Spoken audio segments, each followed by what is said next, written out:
Assalamu alaikum. Dear students, in the previous lecture we have discussed question number 1 and 2 of exercise 1.2. Now we are going to start question number 3, which is the part of this exercise.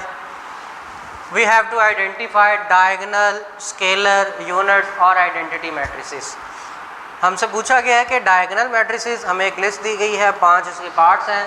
इसमें हमने देख के बताना है कि ये 3 categories diagonal, scalar और identity matrices में से किस कैटेगरी से बिलोंग करती है. तो पहले हम देखते हैं डायगोनल मैट्रिक्स क्या होता है. Diagonal matrix such a square matrix whose at least one diagonal entry is non-zero and all the other entries are zero is called diagonal matrix. इसके लिए ज़रूरी है कि ये स्क्वायर मैट्रिक्स हो, मतलब number of rose and number of columns must be equal and non zero, must be at least one element must be non zero and other entries must be zero in all cases. तो इसकी example है जैसे कि ये 0 7 sorry 0 0 0 0 5 0 0 0 और ये भी 0. तो ये एक डायगोनल मैट्रिक्स है क्योंकि इसके डायगोनल में कम से कम एक एलिमेंट नॉन ज़ीरो आ रहा है. ठीक है, उसके अलावा बाकी सारे एलिमेंट ज़ीरो हैं. तो डायगोनल पर एक एंट्री नॉन ज़ीरो हो जाए तो वो डायगोनल मैट्रिक्स कहलाती है. इसके अलावा 2 एंट्रीज़ भी नॉन ज़ीरो हो सकती हैं, जैसे -1, या तीनों एंट्रीज़ जो है वो नॉन ज़ीरो हो सकती हैं. ये 7 है. तो ये डायगोनल एंट्रीज जो हैं वो नॉन ज़ीरो हों और सिमिलर ना हो, ये भी ज़रूरी है. अगर सिमिलर हो तो वो अगली टाइप आ जाती है, वो स्केलर मैट्रिक्स कहलाती है. वो क्या होती है उसको भी मैं एग्जांपल से समझा देता हूँ. ऐसी मैट्रिक्स जिसकी ये भी स्क्वायर मैट्रिक्स है, या हम कह सकते हैं कि ये डायगोनल मैट्रिक्स की ही टाइप है जिसकी तमाम एंट्रीज डायगोनल वाली वो सिमिलर होती हैं. तमाम डायगोनल की एंट्रीज कांस्टेंट होती है, सिमिलर होती है, एक ही वैल्यू होती है.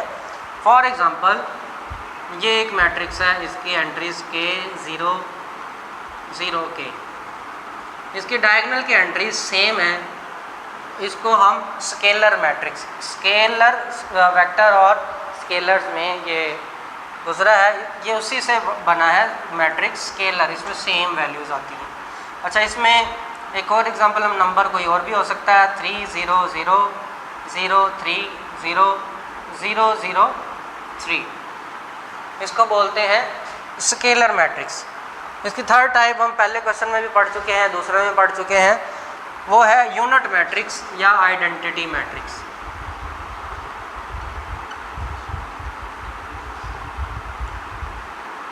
यूनिट मैट्रिक्स या आइडेंटिटी मैट्रिक्स ये बार बार इस वजह से आ रही है कि ये इम्पॉर्टेंट है, इसका इस्तेमाल आगे एक्सरसाइज में बहुत ज़्यादा है. यूनिट मैट्रिक्स ऐसी मैट्रिक्स, ऐसी स्केलर मैट्रिक्स है जिसकी डायगोनल एंट्रीज यूनिटी होती हैं. यूनिटी 1 को बोलते हैं, यूनिट से निकला वर्ड, इसका मतलब 1 होता है.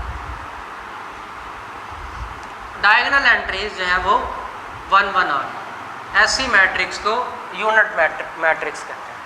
अब आते हैं क्वेश्चंस की तरफ. क्वेश्चन में हमने सिर्फ बताना है कि ये किस कैटेगरी से, किस टाइप से बिलोंग करते हैं. तो पहला क्वेश्चन है, इसकी डायगोनल एंट्रीज आप देख रहे हैं 4 4 सेम है, और सेम वाला केस जो है वो स्केलर से बिलोंग करता है, तो इसका आंसर होगा स्केलर मैट्रिक्स. बी पार्ट में एंट्रीज जो हैं वो सिमिलर नहीं है, तो इसलिए ये स्केलर नहीं है बल्कि ये डायगोनल मैट्रिक्स कहलाएगी. थर्ड पार्ट में 1 1 आ गया, यूनिटी है, इसलिए इसको हम आइडेंटिटी मैट्रिक्स या यूनिटी मैट्रिक्स बोलेंगे. डी पार्ट में अगेन डायगोनल एंट्रीज में से एक एलिमेंट जो है वो नॉन ज़ीरो है, तो ये 3 0, इसको हम कहेंगे ये डायगोनल मैट्रिक्स है.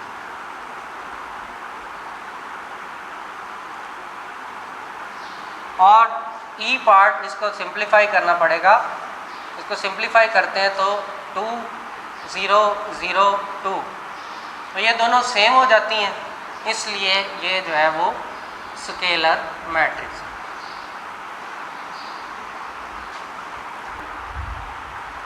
अब हम करते हैं क्वेश्चन नंबर 4। क्वेश्चन नंबर 4 में है नेगेटिव ऑफ ए मैट्रिक्स। हमने मैट्रिक्स का नेगेटिव फाइंड करना है। नेगेटिव किसी भी नंबर का, पहले हम नंबर का देखते हैं नेगेटिव क्या होता है। अगर हमारे पास एक नंबर है सपोज a, उसका नेगेटिव क्या होगा -a, और अगर हमारे पास नंबर गिवन है -b तो उसका नेगेटिव होगा +b। मतलब हमने सिर्फ उसका जो साइन है वो इन्वर्ट कर देना, बदल देना, चेंज कर देना है। इसको हम कहते हैं नेगेटिव ऑफ ए नंबर।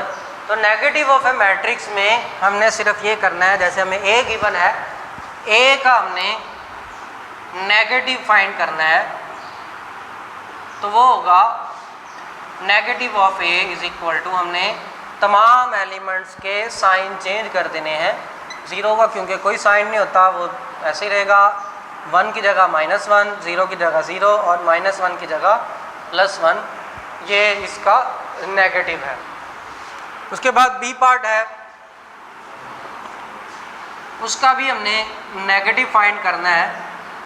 तो negative of b will be -3, 1, -2 and -1।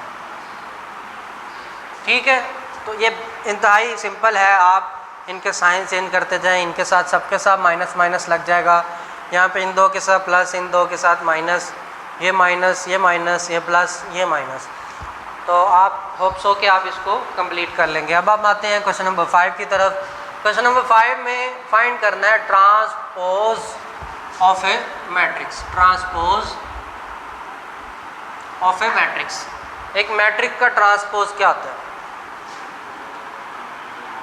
ए हमें गिवन है, उसका ट्रांसपोज लेने का मतलब है हमने नंबर रोज को कॉलम्स में कन्वर्ट कर देना है।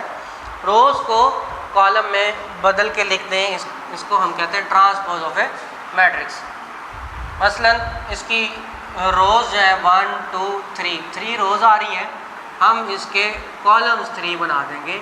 वो किस तरह से कि ये जिस तरह से शेप है, ये हमारे पास एक पेपर है, इसको अगर हम इस तरह से कर दें तो ये बन जाएगी, जो रो मैट्रिक्स है वो कॉलम की फॉर्म में आ जाएगी। मतलब इसको लिखेंगे A transpose is equal to 0, 1, -2 transpose. T से जाहिर करते हैं, इसके ऊपर T सिंबल लगाते हैं, स्मॉल t लिखते हैं, जो ट्रांसपोज लेने के लिए यूज़ होता है। A T यानी कि A ट्रांसपोज विल बी 0, 1, -2। अब आप देखें कि ये कॉलम मैट्रिक्स थी, ये बन जाएगी रो मैट्रिक्स। पहले ये कॉलम था पूरा, अब ये रो बन गई 0, 1, -2, 0, 1, -2। ठीक है, इसी तरह से B जो है वो हमें गिवन है रो मैट्रिक्स की फॉर्म में, ये बन जाएगा column. B transpose will be 5, 1, -6 transpose 5, 1, -6।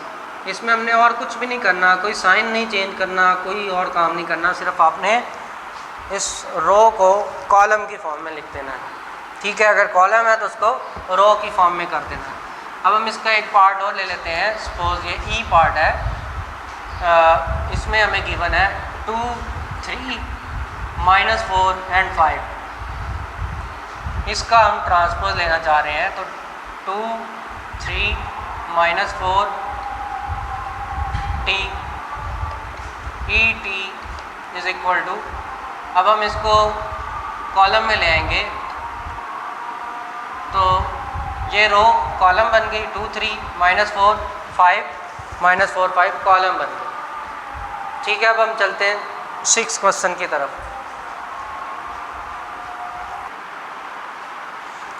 जी, तो पार्ट 6 में हमने वेरीफाई करना है A is equal to 1, 2, 0, 1 and B is equal to 1, 1, 2, 0। Verify करना है हमने दो पार्ट्स को। A ट्रांसपोज का ट्रांसपोज इक्वल है A के एंड B ट्रांसपोज का ट्रांसपोज इक्वल है B के।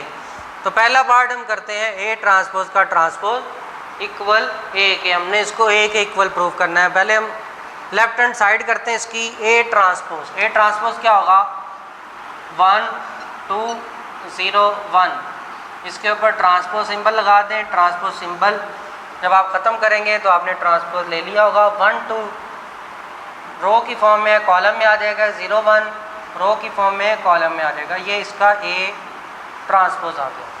अब आपने इसका दोबारा से ट्रांसपोज लेना है, ए ट्रांसपोज का ट्रांसपोज, तो मतलब आप इसी वैल्यू इन्हीं वैल्यूज़ का दोबारा ट्रांसपोज लेने जा रहे हैं, तो टी लगा दो। अब जब हम इसका ट्रांसपोज ले लेंगे तो ये बन जाएगा 1 2, या हम ये कह सकते हैं ये 1 0 0 नीचे आ गया और 2 1 2 और नीचे 1, तो ये इसका ए ट्रांसपोज का ट्रांसपोज इक्वल आ गया। आप देख सकते हैं 1 2 0 1 1 2 0 1 which is equal to A. तो hence proved A transpose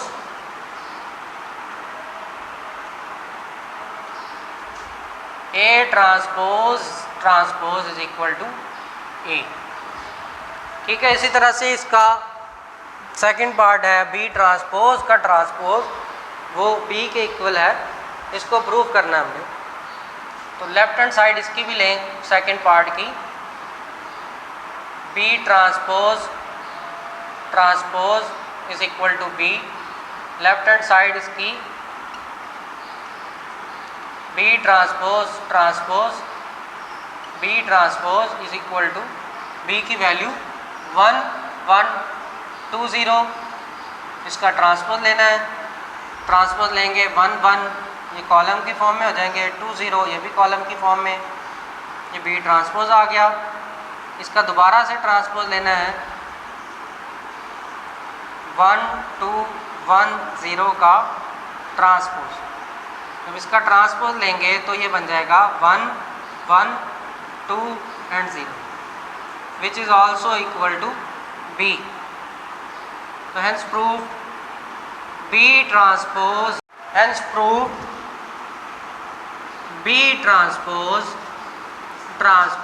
is equal to B.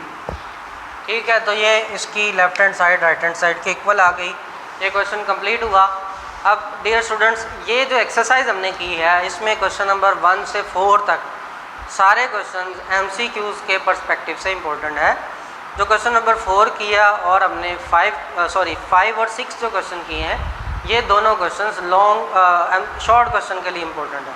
तो आपने इन क्वेश्चंस को अच्छी तरह से एक दफ़ा देख लेना है। आई होप सो कि आपने इस एक्सरसाइज को अच्छी तरह से अंडरस्टैंड कर लिया है। और साथ ही साथ आपसे रिक्वेस्ट है कि अगर आप वीडियोस को देखना चाहते हैं और आप इन लेक्चर से मुस्तफ़ीद होना चाहते हैं तो चैनल को सब्सक्राइब करें और दोस्तों के साथ वीडियो को शेयर करें। जज़ाकल्लाह खैर।